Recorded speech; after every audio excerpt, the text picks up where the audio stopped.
नमस्कार, रेडियो रिमझिम से प्रस्तुत है स्थानीय हालचाल। पहले मुख्य हालचाल।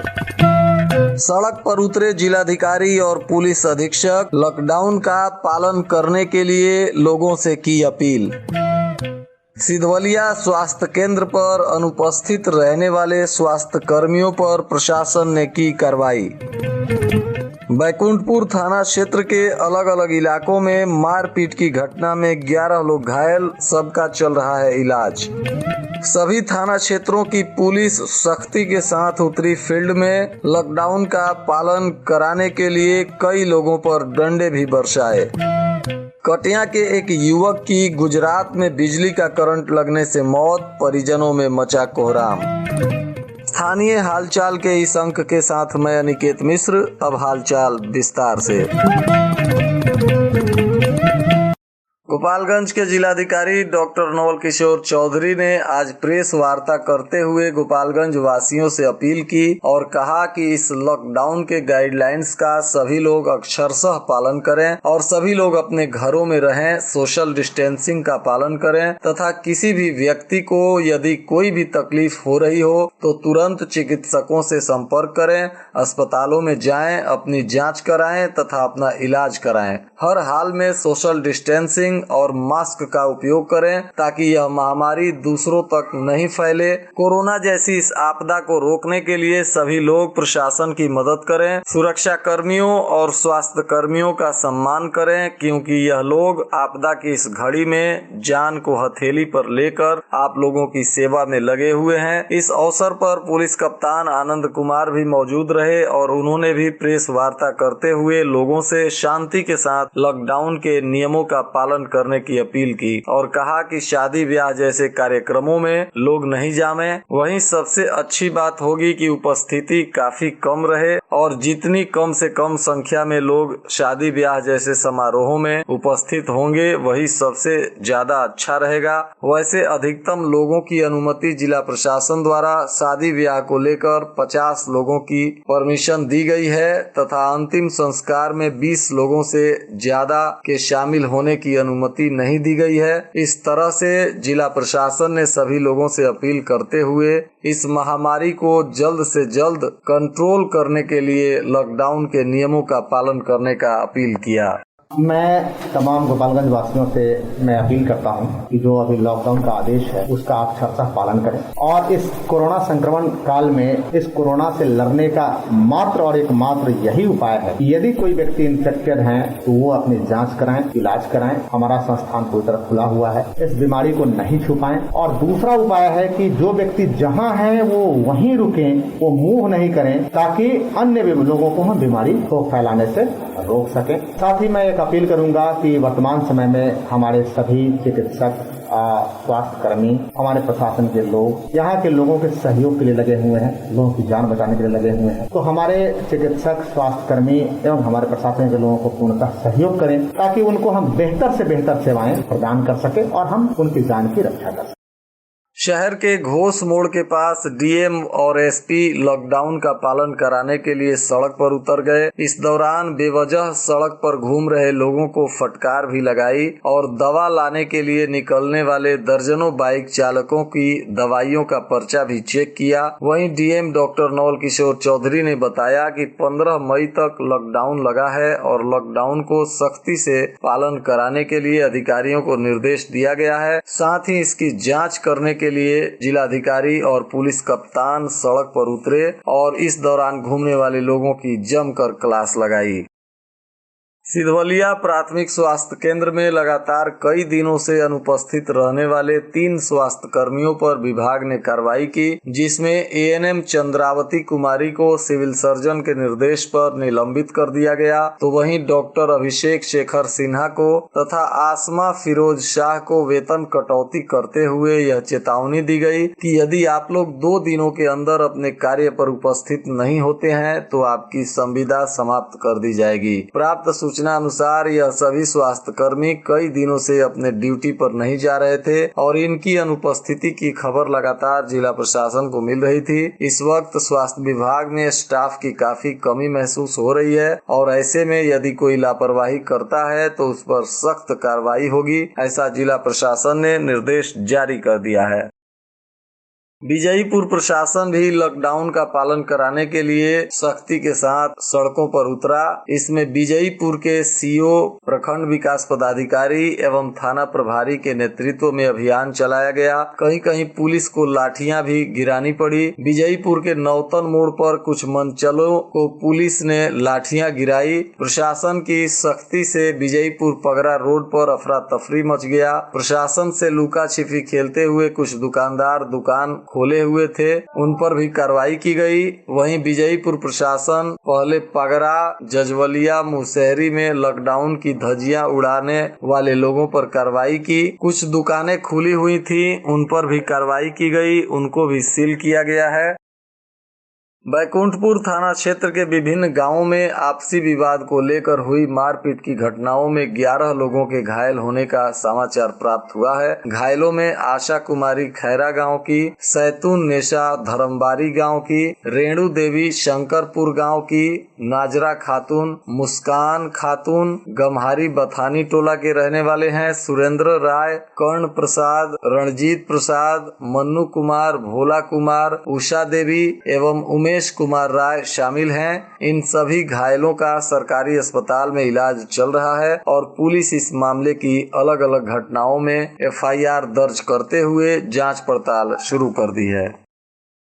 कटिया थाना क्षेत्र के बेलही खास गांव के एक युवक की सोमवार की शाम गुजरात की एक कंपनी में काम करने के दौरान बिजली के चपेट में आने से मौत हो गई है। प्राप्त सूचना अनुसार यह युवक बेलही खास मती टोला निवासी जीउत मणि त्रिपाठी का पुत्र प्रदुमन मणि त्रिपाठी है, जो 5 महीना पहले वहां जाकर मैक्स टाइल्स कंपनी में सुपरवाइजर के पद पर काम कर रहा था और ड्यूटी के दौरान ही उसको बिजली की तार के चपेट में आ गया, जिससे उसकी घटना स्थल पर ही मौत हो गई है। मौत की खबर सुनते ही परिजनों का रो रो कर बुरा हाल है और गांव में तरह तरह की चर्चाएं हो रही हैं। सभी लोग परिजनों के साथ संवेदना व्यक्त करते हुए मृतक के माता पिता को सांत्वना दे रहे हैं। पंचदेवरी प्राथमिक स्वास्थ्य केंद्र में डॉक्टरों की लापरवाही से एक शिक्षिका की मौत हो गई है। मृत शिक्षिका प्रखंड के गहनी गांव निवासी संदीप कुमार दुबे की पत्नी चुनचुन कुमारी हैं। इस मामले में परिजनों ने आरोप लगाया है कि शिक्षिका का ऑक्सीजन लेवल काफी तेजी से कम हो रहा था, जिसके कारण उनको अस्पताल में भर्ती कराया गया था और वहां अस्पताल प्रबंधन की लापरवाही के कारण समय से ऑक्सीजन नहीं लगाया जा सका, जिसके कारण शिक्षिका की मौत हो गई है। लॉकडाउन का पालन कराने के लिए पंचदेवरी में भी पुलिस ने सख्त रुख अपनाया और कई लोगों को दंड भी दिए। इस दौरान पुलिस ने जांच पड़ताल करते हुए कई लोगों को उठक बैठक कराया और कई लोगों पर लाठियां भी गिराई और पुलिस ने लोगों से निवेदन किया कि बिना किसी आवश्यक कार्य के घर से बाहर न निकलें। सभी लोग लॉकडाउन का सख्ती के साथ पालन करें और जिला प्रशासन की मदद करें ताकि जल्द से जल्द कोरोना जैसी महामारी को दूर भगाया जा सके। बैकुंठपुर थाना क्षेत्र के सिरसा मानपुर गांव में भूमि विवाद को लेकर हुई मारपीट की घटना में 5 लोग घायल हो गए, जिन्हें इलाज के लिए सदर अस्पताल में भर्ती कराया गया। वहीं प्राप्त सूचना अनुसार इस घटना में घायल ललिता देवी, संदीप कुमार, संध्या कुमारी, सोनू कुमार, कामेश्वर प्रसाद ने बताया कि आरोपियों के द्वारा पहले से ही जमीन पर कब्जा करने का प्रयास किया जा रहा था, जिसका विरोध करने पर आरोपियों ने लाठी डंडा और लोहे की रॉड से हमला एक ही परिवार के 5 लोगों को घायल कर दिया। इन सभी घायलों का इलाज सदर अस्पताल में चल रहा है और पुलिस इस मामले की जांच पड़ताल कर रही है। देवलिया बाजार में भी लॉकडाउन का सख्ती से पालन कराने के लिए थानाध्यक्ष रंजीत कुमार पासवान और अवर निरीक्षक प्रमोद पासवान पुलिस बल के साथ सड़क पर उतरे। इस दौरान वे लोग सड़कों पर घूम रहे लोगों की जमकर क्लास लगाई। प्रशासन द्वारा प्रोटोकॉल का पालन करने के लिए सख्त हिदायत दिया गया। प्रोटोकॉल के तहत खुलने वाली दुकानों को छोड़कर बाकी दुकानें खोलने पर सील करने की चेतावनी भी दुकानदारों को दी गई। कोरोना संक्रमण की बढ़ती रफ्तार के मद्देनजर आईसीएमआर ने कोरोना टेस्टिंग को लेकर नई गाइडलाइन जारी की है। आईसीएमआर ने आरटी-पीसीआर टेस्टिंग की संख्या में हुई वृद्धि से प्रयोगशालाओं पर अत्यधिक दबाव बढ़ने की बात कही है। इसको लेकर आईसीएमआर ने कुछ जरूरी सलाह दिए हैं। आईसीएमआर ने कहा है कि एंटीजन टेस्ट पॉजिटिव आने के बाद आरटी-पीसीआर टेस्ट करने की जरूरत नहीं है। साथ ही देश भर में एंटीजन टेस्ट के दायरे को भी बढ़ाने की जरूरत पर बल दिया गया है। शहर के गायत्री मंदिर के पास एक बहुत ही सनसनीखेज मामला सामने आया है, जहां एक बुजुर्ग महिला की मौत हो गई है। वहीं प्राप्त सूचना अनुसार 2 दिनों से पत्नी का शव गोद में लेकर पति बैठा हुआ था। यह शहर के राम नरेश शर्मा मार्ग स्थित गायत्री मंदिर के पास का मामला है। पुलिस इस मामले की जांच पड़ताल कर रही है। गोपालगंज के सिविल सर्जन योगेंद्र महतो ने दिया अपने पद से इस्तीफा। इस मामले में प्राप्त सूचना अनुसार लगातार हो रहे स्वास्थ्य कर्मियों पर हमले और उनके साथ दुर्व्यवहार से आहत होकर उन्होंने यह कदम उठाया है। उन्होंने कहा है कि मरीजों के अभिभावक लगातार स्वास्थ्य कर्मियों के साथ दुर्व्यवहार कर रहे हैं, जबकि कोरोना जैसी महामारी में सीमित संसाधन में स्वास्थ्य विभाग मरीजों की सेवा में जुटा हुआ है। उसके बावजूद भी उनको सम्मान नहीं मिल रहा है, उनके साथ दुर्व्यवहार किया जा रहा है। ऐसी स्थिति में मैं अपने पद पर नहीं रह सकता और इसलिए उन्होंने इस्तीफा दे दिया है। और आज के मौसम का तापमान गोपालगंज में न्यूनतम 22 डिग्री सेल्सियस और अधिकतम 32 डिग्री सेल्सियस रहने की संभावना है तथा हल्की फुल्की बूंदाबांदी के साथ बादल भी कई जगहों पे छाए रहेंगे। तेज हवाएं भी चल सकती हैं। अंत में मुख्य हालचाल एक बार फिर। सड़क पर उतरे जिलाधिकारी और पुलिस अधीक्षक, लॉकडाउन का पालन करने के लिए लोगों से की अपील। सिधवलिया स्वास्थ्य केंद्र पर अनुपस्थित रहने वाले स्वास्थ्य कर्मियों पर प्रशासन ने की कार्रवाई। बैकुंठपुर थाना क्षेत्र के अलग अलग इलाकों में मारपीट की घटना में 11 लोग घायल, सबका चल रहा है इलाज। सभी थाना क्षेत्रों की पुलिस सख्ती के साथ उतरी फील्ड में। लॉकडाउन का पालन कराने के लिए कई लोगों पर डंडे भी बरसाए। कटिया के एक युवक की गुजरात में बिजली का करंट लगने से मौत, परिजनों में मचा कोहराम। इसके साथ ही रेडियो रिमझिम से प्रसारित स्थानीय हालचाल का यह अंक समाप्त हुआ। नमस्कार।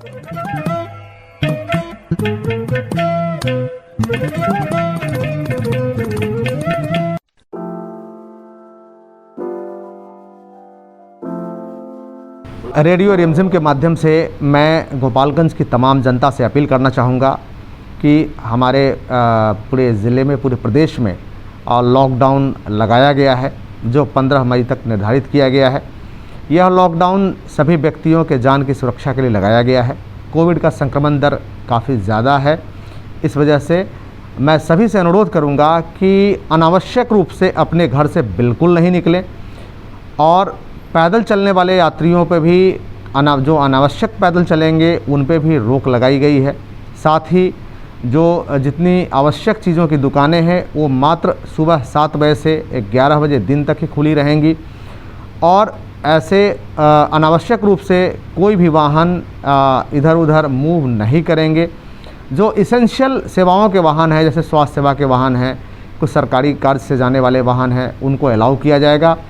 यदि किसी व्यक्ति को बाहर जाना हो तो उसके लिए यदि अंतर जिला में मूव करना है, इस ज़िला में मूव करना है, तो उन्हें एसडीओ से पास लेना पड़ेगा। उसके लिए लोक सेवा अधिकार के सर्वर पर जा कर के, साइट पे जा कर के उन्हें अप्लाई करना पड़ेगा, हम लोग देंगे। और ज़िला से बाहर जाना हो तो विशेष परिस्थिति में एप्लीकेशन आएगा, मेरे पास आएगा, जिलाधिकारी के पास, तो मैम उसको भी डिसीज़न ले करके अप्रूव या डिसप्रूव करेंगे। आप सभी से पुनः मैं अपील करना चाहता हूं कि मास्क का प्रयोग करें और आपके परिवार, आपके समाज, किसी भी मित्र के पास या कहीं भी कोई व्यक्ति लगता है कि बीमार है तो उसे शुरू में ही हमारे अस्पताल में भेजें, सदर अस्पताल में भेजें, जहां को उसकी हम जांच करा करके विधिवत इलाज कर सकें। किसी भी व्यक्ति को से यह आप अनुरोध करें कि अपना इलाज खुद से करने का भी प्रयास नहीं करें, हमारे अस्पताल में आए ताकि हम उनका विधिवत इलाज करा सकते हैं। कोविड केयर सेंटर्स और जो DCHC है हमारे यहाँ पूर्णतः सुदृढ़ कर लिए गए हैं। वहाँ किसी के एडमिशन में कोई अनावश्यक कोई परेशानी नहीं होगी। DCHC जहाँ कोविड पेशेंट्स का विधिवत इलाज किया जाता है वो थावे में भी इस्टेब्लिश किया गया है और हथुआ में भी इस्टेब्लिश किया गया और सारी सुविधाएं वहाँ हैं। धैर्य रखें, लोगों को धैर्य दें भी और पूर्णतः इस लॉकडाउन का पालन करें, अनावश्यक कहीं भी बाहर नहीं निकलें। बहुत बहुत धन्यवाद। बनिए कोरोना सोल्जर, मास्क पहनकर।